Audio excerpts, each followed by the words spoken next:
So, Michael, let me ask you a few questions then, if you don't Sure, mind. sure. Um, how have you been seeing lately the whole ethics changing with the pandemic? Just the issues coming up, and maybe what you're doing as far as monitoring what's going on with your employees. How has it changed since the pandemic? I mean, obviously, with everyone being virtual, and we are always having discussions about to what extent our colleagues, can go. I'll say the sales colleagues can go back into the field. Hmm. So that's being discussed, and it's being done business unit by business unit, case by case. But for the most part, we're trying to remain as virtual as possible. So, with that being the case, we're always thinking about how, if everyone's virtual, what sort of things can we manage the promotional teams or the sales forces in terms of making sure they don't take excessive risk? Because I think when everyone's home by their computer and they're engaging, they're a bit more relaxed, and they may say things or do things, even though they're not physically with someone, they may say things or do things that aren't quite consistent with what our practices are. So we need to make sure we get in front of them or educate them or talk to them, a bit more, just to say, look, just because you're sitting at home and you're not in your car or in the hospital or at a clinic or whatever the case may be, you still have to think about things, your interactions the same way. So there's a lot more virtual education we have to do. I know early on we dealt with a lot of donations to frontline workers, essential workers, healthcare workers. So we had a lot of stuff that we had to do quickly. So a lot of meetings on whether we streamline certain processes but keep adherence to our policies. Those are probably the biggest things that we've had to address, in the COVID environment. So the monitoring aspect of it, are the individual supervisors pretty much taking that role as far as monitoring, or is there any other way that you're doing that? Yeah, I mean, they do it. It's, it is all virtual. So, if you're having a virtual promotional meeting, then, so like, let's say I'm selling to you, you're a doctor, I'm a sales rep, and we're having a virtual meeting rather than in office, in service. All right. My manager would just dial on, so there'd be three of us on a Zoom call or a Teams call. And we do the same thing in the compliance context. I mean, we haven't yet done one-on-one monitorings like we do, field ride-alongs.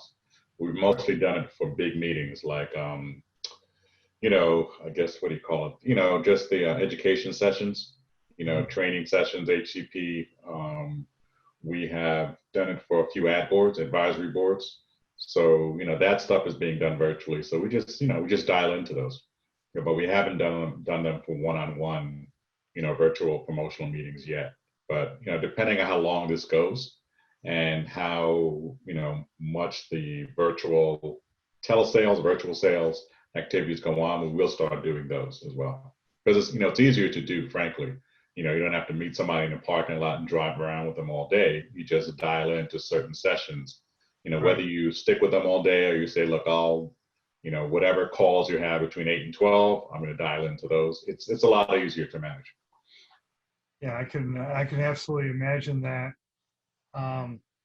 So the educational aspect of it, is that more based on your regular ethics training programs, or are you creating any new programs in there, or how's that working out as far as the training goes? It's a bit of both. I mean, since I'm new, I had been updating our training anyway, because we hadn't really refreshed it in a little while. So, and you need to rethink these things all the time.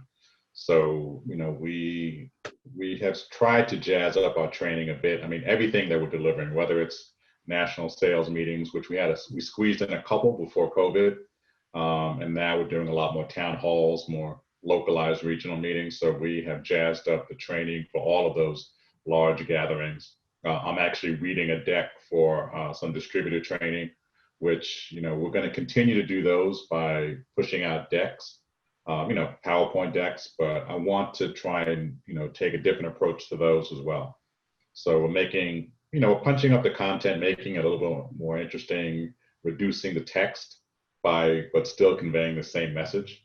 And eventually we want to move more towards better technology solutions, whether it's for our internal sales teams or any other. Actually, I mean, we train everybody. So whether it's employee training, sales, field sales training, or third-party distributor training, we're trying to use more technology solutions that we can deliver content, because it's all online. So we want to try and do it in a more interesting way, more engaging way. That's right. I can absolutely see that. So Mm-hmm. your title is Global Chief Compliance Officer. Mm-hmm. So you have the ethics function as well? Yeah, I mean, it's ethics and compliance. I mean, that's really the way I've been thinking about this, I guess, for the last 10 years. I mean, I've been doing this 18 years, and, I've always had ethics in my title. I started off as an ethics officer at a healthcare company, and then started moving up to become either a regional, divisional, or global compliance officer. But, when people think about compliance, there are a number of things that they could be thinking about, whether it's regulatory, quality, whatever the case may be. So I never limit myself to just, look, I'm a compliance officer and I just manage adherence to rules or sentencing guidelines or OIG, guidance or things like that. I mean, the ethics component is critical because that's really how you determine what your culture is going to be. What sort of ethical compass do you have in making business decisions? So even though I'm the global chief compliance officer, when I refer to the program, it's an ethics and compliance program. The department that I run is the Office of Ethics and Compliance. So Okay. So it's more than just what the rules say or what the regulations or the guidance issue, what they say, but it's really, look, let's help you, empower you to make, good ethical business decisions. We'll try to give you the tools to do that, but we also are available for any questions or concerns you have. If you're thinking you're coming to either a fork in the road, whether it's 2 choices or 3 choices, we're here to help you, give you the tools to help you make those decisions. All right. Well, you and I are definitely on the same wavelength there. I'm a big believer in values-based ethics training, as opposed to just the rules based. And you saw my presentation in DC, and pretty much everything in there was really based on your personal values. And fortunately, I started moving to virtual about a year ago. I built a green screen video studio in my home, and created a weekly video series for companies, and doing online trainings now, and that's worked out pretty good. So been very happy with the way that's been going. Well, that's good. It makes sense. I mean, it's easy and it's hard. I mean, it's easy to say in terms of, like you said, values based, because everyone has some internal standard that they adhere to, and it can be close, it could be not, but how you inculcate that into a corporate culture is a bit more of a challenge in a sense. And compliance, I think, is easy. You just push out the rules and adhere to it, but then there's always going to be some slippage. So if you figure out how you combine the two, I mean, clearly there's some situations, anti-bribery, anti-corruption, there's rules you have to follow, promotional requirements, FDA, there's rules you have to follow. I mean, so you don't abandon them, but when someone doesn't know what the policy says or they don't know where it is, you can give them the website or the link and direct them to it, but also say, well, look, what is the right decision with this particular scenario? And we give scenarios all the time, like, everyone does. Nothing that we do is that unique, but just think about, you have a scenario, you have 2 or 3 choices. If you're a sales, rep in the Middle East versus Eastern Europe versus Brazil versus Finland, you may be confronted with, certain situations, but different situations will come up in each of those geographies.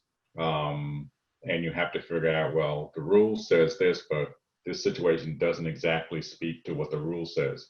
So how do I use what I know and then values and to then make an appropriate decision, or just communicate with whoever is offering you an opportunity to do something that isn't quite correct.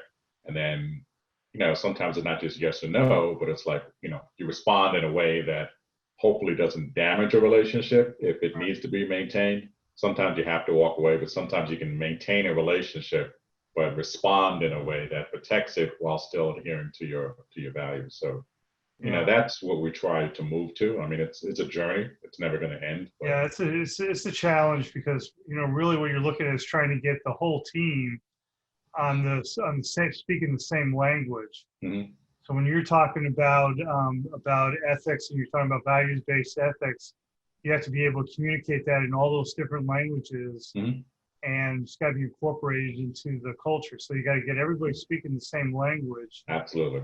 and Yeah. then the training's got to be able to reinforce that language.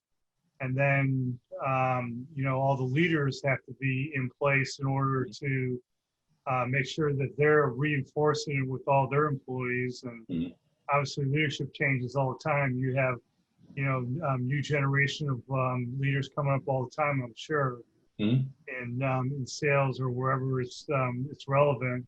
And those people are really responsible for maintaining that culture, making sure all their folks who they're hiring are be able to speak the same language and be able to understand where the corporate culture is aimed at.